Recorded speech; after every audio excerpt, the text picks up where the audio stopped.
ये दिन अविस्मरणीय हो जाएगा, न केवल इसलिए कि आज के दिन अमृत मंथन से अमृत की पुनः प्राप्ति होगी,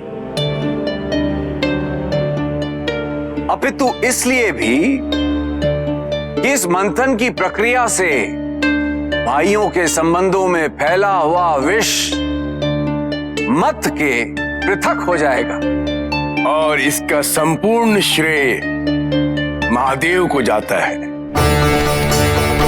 सृष्टि के कल्याण हेतु महादेव सदैव प्रयासरत रहते हैं। निसंदेह हम महादेव के सदैव आभारी रहेंगे, निसंदेह।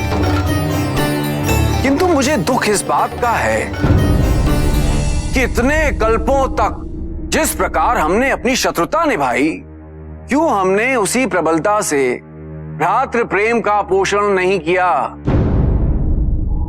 क्या इससे किसी का लाभ हुआ? नहीं। अब आप लोग ये मत कहिएगा इसमें केवल दोष असुरों का था। नहीं, इसमें दोष हमारा भी है, मेरी मूर्खता का भी था। ये बहुत बड़ी भूल हुई है हमसे, बहुत बड़ी। किंतु अब नहीं, अब और नहीं भ्राता बलि, अब और नहीं। नारायण नारायण। असुरों का प्रणाम स्वीकार करें देवर्षि।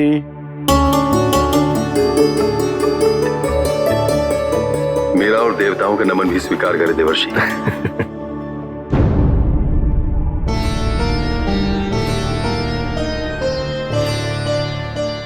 ये दृश्य देखकर आश्चर्य भी हो रहा है और प्रसन्नता भी।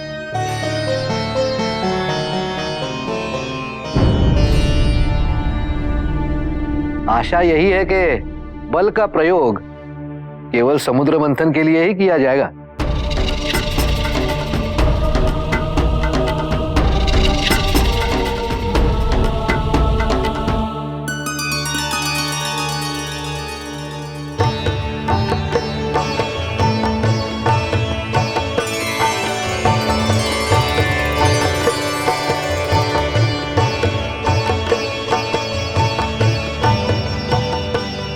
जो आज तक कभी संभव नहीं हुआ, वो आज महादेव ने कर दिया। महादेव के लिए क्या असंभव है?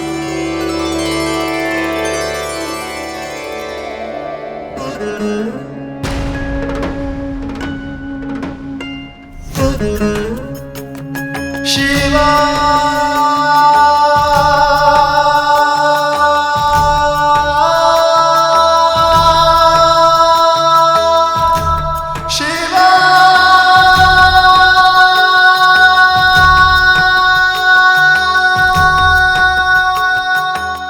आप सबको एक साथ एक उद्देश्य की सफलता हेतु एकत्र देख मैं अत्यंत प्रसन्न हूं।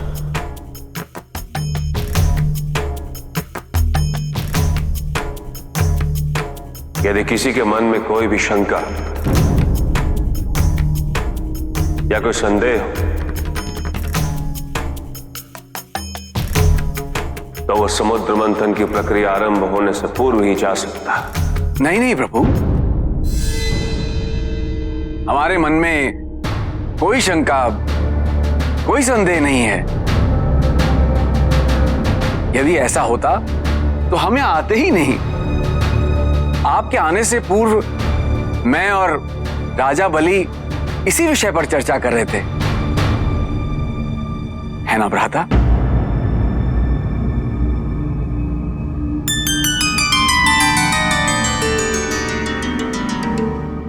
जीवन का अधिकांश अंग रहस्यमय है, किंतु जीवन का एक तत्व स्पष्ट है, स्वेच्छा, जिसका अधिकार हम सबके पास है। किसी भी परिस्थिति में हमारी प्रतिक्रिया क्या हो, हम उस परिस्थिति से क्या चुनते हैं, यह हमारा व्यक्तिगत निर्णय है। यही निर्णय किसी व्यक्ति को प्रेम, शांति, पूर्ति की ओर ले जाता है, तो किसी और व्यक्ति को उसका चुनाव घृणा, संघर्ष, शत्रुता, विवाद या विनाश की ओर। यदि हम अपनी अपेक्षाओं पर नियंत्रण पालें, किसी और के सुख से अपने सुख की तुलना ना करें, तो हम किसी भी परिस्थिति में सुखी रह सकते हैं। संसार में सबसे शक्तिशाली अस्त्र है प्रेम, धैर्य, करुणा, क्षमा। किंतु ये आज का ही सत्य नहीं, ये सत्य शाश्वत है। जब कोई भी विकल्प शेष था, तो अत्याचार का अंत करने के लिए युद्ध स्वीकार्य होता है।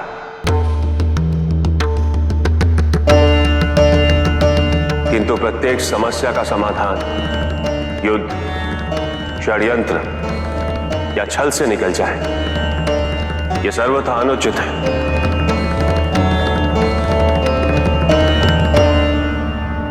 हम जितनी शांति और सद्भावना इस संसार में फैलाएंगे, उतनी ही शांति और सद्भावना हमारे भाग में आएगी।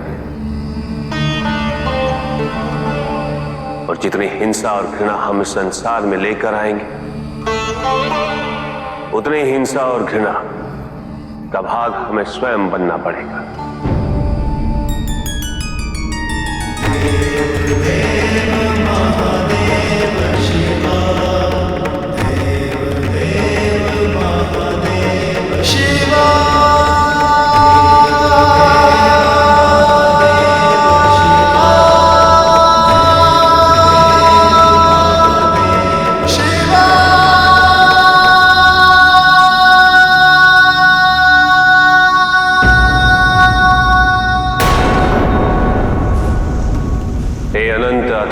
सागर,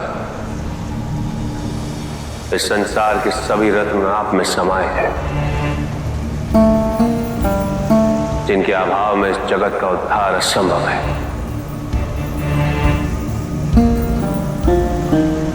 मैं स्वयं आपसे प्रार्थना करता हूं, समुद्र मंथन की प्रक्रिया आरंभ करने की अनुमति प्रदान कर।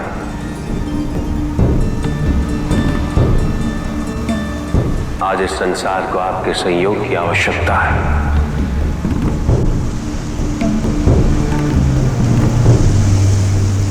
हे प्रभु, आप तो सारे जगत के पिता हैं। यदि आप चाहते तो मुझे आदेश भी कर सकते थे।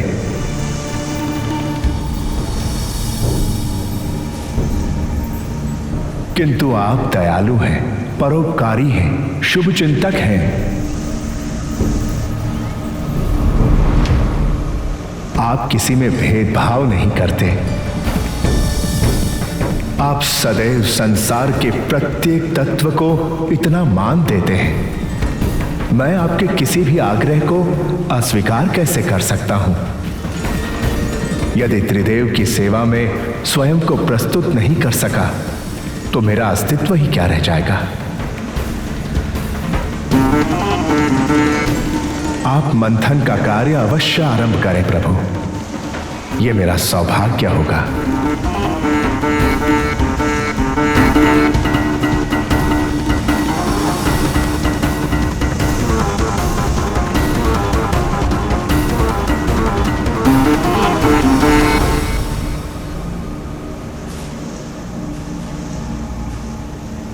समुद्र मंथन की प्रक्रिया आरंभ करने के लिए संयुक्त बल के साथ साथ हमें एक विशाल मथानी की भी आवश्यकता है।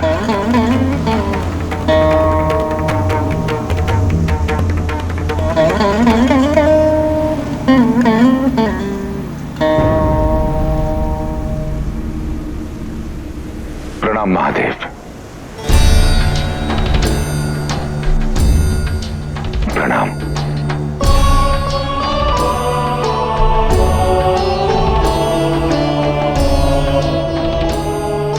महादेव, इस महान कार्य हेतु हमारा छोटा सा योगदान स्वीकार करें महादेव। मथनी के रूप में मंदार पर्वत का प्रयोग किया जा सकता है।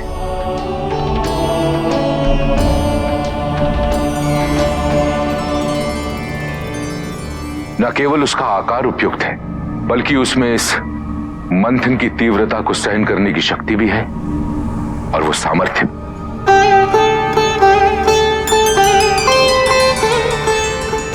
उचित। मैं स्वयं जाकर मंदार से आग्रह करता हूं।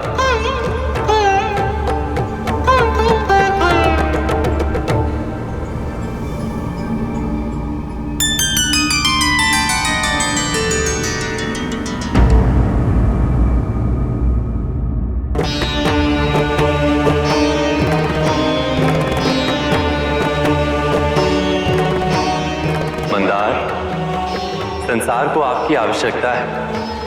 समुद्र मंथन का कार्य आपके बिना संभव नहीं होगा। हे नारायण, आपने मुझे इस महान कार्य के योग्य समझा। मैं धन्य हुआ प्रभु। किसी प्रकार से भी आपकी सेवा करना मेरा सौभाग्य है। मैं स्वयं क्षीर सागर तक चलने में असमर्थ हूं प्रभु। यदि आप मुझे वहां ले चलें तो। अवश्य मंदार।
यदि ये नहीं टिका तो अमृत कैसे प्राप्त होगा?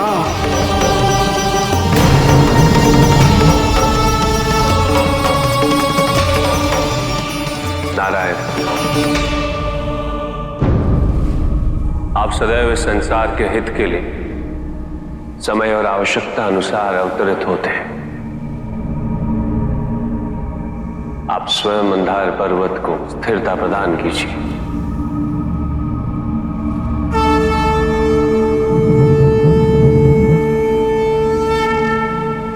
हाँ नारायण, कुर्मा अवतार लेने का समय आ गया है। अवश्य।